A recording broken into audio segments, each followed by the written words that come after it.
नमस्कार मंडळी. आज आपण सार्थ श्रीमद दासबोध दशक 19 त्यातील समास तिसरा, ज्याचं की शीर्षक आहे करंट लक्षण निरूपण, ह्याचं वाचन करणार आहोत. चला तर मग संकीर्तनाने सुरुवात करूया. जय जय राम कृष्ण हरी, जय जय राम कृष्ण हरी, जय जय राम कृष्ण हरी, जय जय राम कृष्ण जय जय राम कृष्ण हरी, जय जय राम कृष्ण जय जय राम कृष्ण हरी, जय जय राम कृष्ण जय जय राम कृष्ण हरी, जय जय राम कृष्ण जय जय राम कृष्ण हरी, जय जय राम कृष्ण जय जय राम कृष्ण हरी, जय जय राम कृष्ण हरी. जय योगेश्वर श्री कृष्ण की जय हो. जय श्री राम, जय श्री राम, जय श्री राम. जय जय रघुवीर समर्थ. चला तर मग सुरुवात करूया. सार्थ श्रीमद दासबोध दशक 19 समास तिसरा, करंट लक्षण निरूपण. श्री समर्थांच्या दृष्टीने समाजामध्ये दोन प्रकारची माणसे असतात, भाग्यवान माणसे आणि भाग्यहीन माणसे. दोघांची लक्षणे अर्थातच एकमेकांच्या उलट असतात, पण माणसांचे हे दोन प्रकार सांगताना श्री समर्थांनी दोन गोष्टी मोठ्या स्पष्टपणे पुन्हा पुन्हा मांडल्या आहेत. पहिली गोष्ट म्हणजे विवेकाचा अभाव आणि कष्ट करण्याचा अभाव, या दोन कुलक्षणांमुळे माणूस जीवनात भाग्यहीन बनतो. दुसरी गोष्ट, आज भाग्यहीन असलेला माणूस विवेक संपन्न होऊन उदंड कष्ट करील तर तो निश्चितपणे भाग्यवान पुरुष बनून जाईल. श्री समर्थांना विवेकहीन आणि आळशी माणसाची चीड आहे. असा माणूस सर्व अवगुणांचे माहेरघर असतो. तो स्वतः तर हीन असतोच, पण आपल्या संगतीने आणखी इतरांना बिघडवतो. त्याला स्वतः काही शिकण्याची इच्छा नसते. तो लिहिण्या वाचण्याच्या नादी लागत नाही. त्याचे बोलणे फार कठोर असते. दुसऱ्याचे घ्यावे अशी निरंतर वासना तो करतो. जगात जे निंद्य आहे ते त्याला मनापासून आवडते. चांगल्या लोकांची संगत त्याला भावत नाही. कोणाला तो मानित नाही, कोणावर विश्वास ठेवीत नाही आणि कोणाशी सख्य करीत नाही. तो आळशीपणाने आयुष्य घालवतो. उगीच कल्पना करीत बसतो. त्यामुळे अखेर काहीच त्याच्या हाती लागत नाही. अशा रीतीने तो आपणच आपला वैरी बनतो. जगातील दुःख प्रवाहात व्यर्थ वाहत जातो. माणसाने हे अवगुण टाकून उत्तम गुणांचा अभ्यास करावा. त्यामुळे जीवनात हवे तसे यश येते.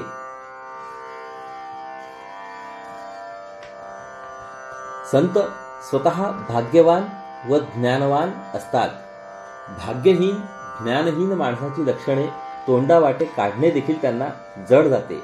परंतु त्यांच्या आजूबाजूस सगळे तेच भरलेले असल्यामुळे जीवनाचे सार्थक करण्यासाठी कुलक्षणांचा त्याग करा असे ते सांगतात. करंट लक्षणे पूर्वी या ना त्या रूपाने येऊन गेलीच आहेत. त्यामध्ये थोडी नवीन भर घालून या समासातील यादी तयार केली आहे. चला तर मग आता ओवी वाचनाला सुरुवात करूया. श्रीराम, जय जय रघुवीर समर्थ.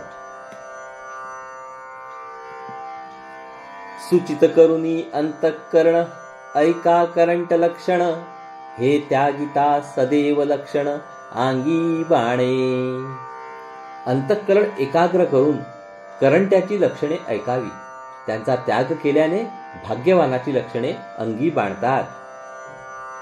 पापा करिता दरिद्र प्राप्त, दरिद्रे होय पाप संचित, ऐसेंची होत जात क्षण क्षणा. पापाचे आचरण झाल्याने दारिद्र्य प्राप्त होते. दारिद्र्याने पाप साठत जाते. असे एकामुळे एक सारखे होत जाते. या कारणे करंट लक्षणे ऐकोनी त्यागची करणे, म्हणजे काही एक बाणे सदैव लक्षण. म्हणून करंट लक्षणे ऐकून त्यांचा त्याग करावा. असा त्याग केला म्हणजे मग काही भाग्य लक्षणे अंगी बाणतात. करंट्यास आळस आवडे, यत्न कदापि नावडे, त्याची वासना वावडे अधर्मी सदा. करंट्याला आळस आवडतो. प्रयत्न करणे कधीच आवडत नाही. त्याची वासना निरंतर अधर्मात वावरते. सदा भ्रमिष्ट नीदसुरा, उगेंची बोले सैरा वैरा, कोणी एकाच्या अंतरा माने चिना. तो नेहमी भ्रमिष्ट व झोपाळू असतो. उगीच अव्हाच्या सवा बोलतो. कोणाच्याही अंतःकरणाला तो मानित नाही. लेहो नेणे वाचू नेणे, सवदा सूत घेऊ नेणे, हिशेब कितेब राखो नेणे, धारणा नाही. त्याला लिहिणे वाचणे येत नाही. व्यापारात करावे लागणारे देणे घेणे येत नाही. जमा खर्च लिहिता येत नाही. त्याचप्रमाणे त्याच्या लक्षातही धड राहत नाही. हारवी सांडी पाडी फोडी, विसरे चुके नाना खोडी, भल्याचे संगतीची आवडी कदापि नाही. तो वस्तू हरवतो, सांडतो, पाडतो, फोडतो, विसरतो व चुकतो. या व अशा इतर खोडी त्याच्या अंगी असतात. चांगल्या माणसाची संगत धरण्याची त्याला मुळीच आवड नसते. चाटगडी मेळविले, कुकर्मी मित्र केले, खटनट एकवटीले, चोरटे पापी. तो चावट सोबती मिळवितो आणि वाईट कर्मे करण्यासाठी त्या निमित्ताने मित्र जोडतो. अशा रीतीने दुष्ट, नष्ट, चोरटे व पापी आपल्या भोवती गोळा करतो. जासी त्यासी कळकटा, स्वये सदाचा चोरटा, परघातकी धाटा मोठा, वाटा पाडी. ज्याच्या त्याच्याशी त्याची तक्रार असते. प्रत्येकाशी त्याचे भांडण असते. स्वतः नेहमीचा चोरटा असतो. त्याचप्रमाणे दुसऱ्याचा घात करणारा, आडदांड आणि वाटमारेपणा करणारा असतो. दीर्घ सूचना सुचेचिना, न्यायनीती हे रुचेना, पर अभिलाषी वासना निरंतर. त्याला दूरदर्शीपणा मुळी सुचतच नाही. न्याय आणि नीती रुचत नाही. दुसऱ्याचे लुबाडावे हीच वासना त्याला कायमची असते.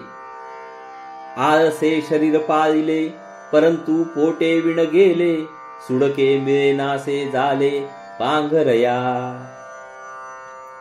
असा करंटा माणूस केवळ आळसाने आपले शरीर पाळतो. त्याचा परिणाम असा होतो की कालांतराने त्याला खायला अन्न मिळत नाही आणि पांघरायला फाटके फडके देखील मिळत नाही. आळसे शरीर पाळी, अखंड कुंसी कांडोळी, निद्रेचे पाळी सुकाळी आपणासी. अशा आळशीपणाने शरीर सांभाळणारा करंटा सारखा कुशी खाजवीत बसतो, नाहीतर आरामात झोपून राहतो. जनासी मित्री करीना, कठीण शब्द बोले नाना, मूर्खपणे आवरेना कोणी एकासी. तो लोकांशी स्नेह जोडीत नाही. ज्याला त्याला तो कठोर व झोंबणारे शब्द बोलतो. स्वतःच्या मूर्खपणामुळे तो कोणासही आवरला जात नाही. पवित्र लोकांमध्ये भिडावे, वोंगळामध्ये निशंक धावे, सदा मनापासून भावे जननिंद्य क्रिया.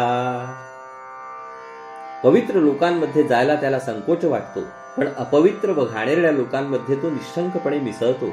लोक ज्या क्रियांना निंद्य मानतात त्या क्रिया करंट्याला मनापासून आवडतात.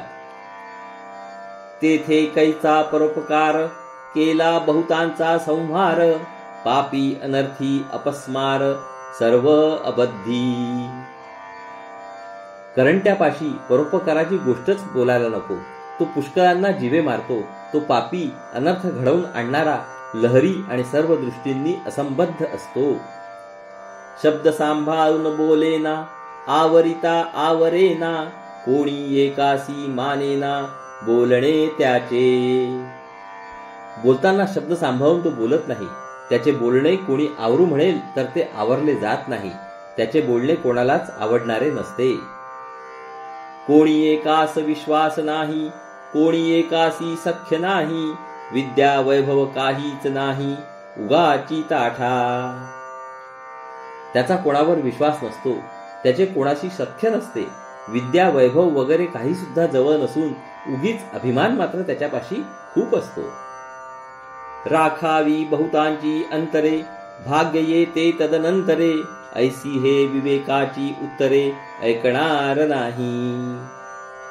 पुष्कळ लोकांचे अंतःकरण सांभाळले तर मग कालांतराने भाग्य लाभते. असे विवेकाचे बोल ऐकण्याची त्याची तयारी नसते. स्वये आपणास कळेना, शिकविले ते ऐकेना, तयासी उपाय नाना काये करीती. आपल्याला स्वतःला कळत नाही आणि कोणी शिकवले तर ते ऐकत नाही, अशा माणसाला कोणता उपाय लागू पडत नाही. कल्पना करी उदंड काही, प्राप्तव्य तो काहीच नाही. अखंड पडिला संदेही अनुमानाचे. तो खूप मोठ्या मोठ्या कल्पना करतो, परंतु त्यातून त्याच्या पदरात काहीच पडत नाही. तो कायमचा कल्पनांच्या जाळ्यात अडकलेला राहतो. पुण्यमार्ग सांडिला मने, पाप झळावे काशाने. निश्चय नाही अनुमाने, नाश केला. मनापासून पुण्यमार्गाचा त्याने त्याग केला असल्याने त्याचे पाप क्षीण होण्यास उपाय उरत नाही. त्याच्यापाशी कोणताही एक निश्चय नसतो. त्यामुळे केवळ अनुमानाच्या पायी त्याचा नाश होतो. काही एक पुरते कळेना, सभेमध्ये बोलो राहेना. बाष्कळ लाबाड ऐसे जना, कळो आले. कोणतीही गोष्ट त्याला संपूर्णपणे व नीटपणे कळत नाही, पण तो सभेमध्ये काहीतरी बोलल्या वाचून राहत नाही. तो चावट आहे, लबाड आहे असे लोकांना समजते. काही नेमकपण आपुले, बहुत जनासी कळो आले. तेची मनुष्य मान्य झाले भूमंडळी.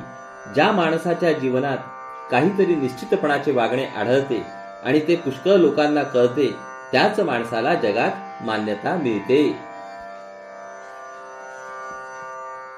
झिजल्या वाचूनी कीर्तिकाईची, मान्यता नव्हे की फुकाची.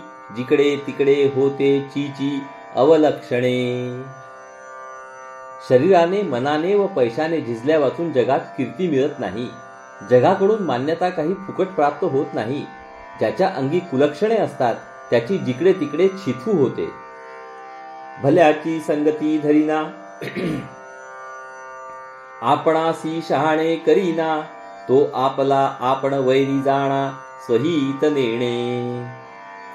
जो माणूस चांगल्याची संगत धरीत नाही, जो स्वतःला शहाणा करीत नाही, तो स्वतःचे हित जाणत नाही. तो स्वतःच आपला वैरी होतो हे ओळखावे. लोकांसी बरे करावे, ते उसिणे सवेंची घ्यावे. ऐसे जयाच्या जीवे जाणी जेना. आपण लोकांचे चांगले केले तर लोकही आपले चांगले करतात, ही गोष्ट करंट्याच्या जीवाला कळतच नाही. जेथे नाही उत्तम गुण, ते करंटपणाचे लक्षण. बहुतांशी नमने ते अवलक्षण, सहजची झाले. सारांश, ज्याच्यापाशी एकही उत्तम गुण नाही त्याच्यापाशी करंटेपण आहे असे समजावे. जे पुष्कळांना आवडत नाही ते सहजच अवलक्षण मानले जाते. कार्या कारण सकळ काही, कार्ये विणतो काहीच नाही. निकामी तो दुःख प्रवाही, वाहातची गेला.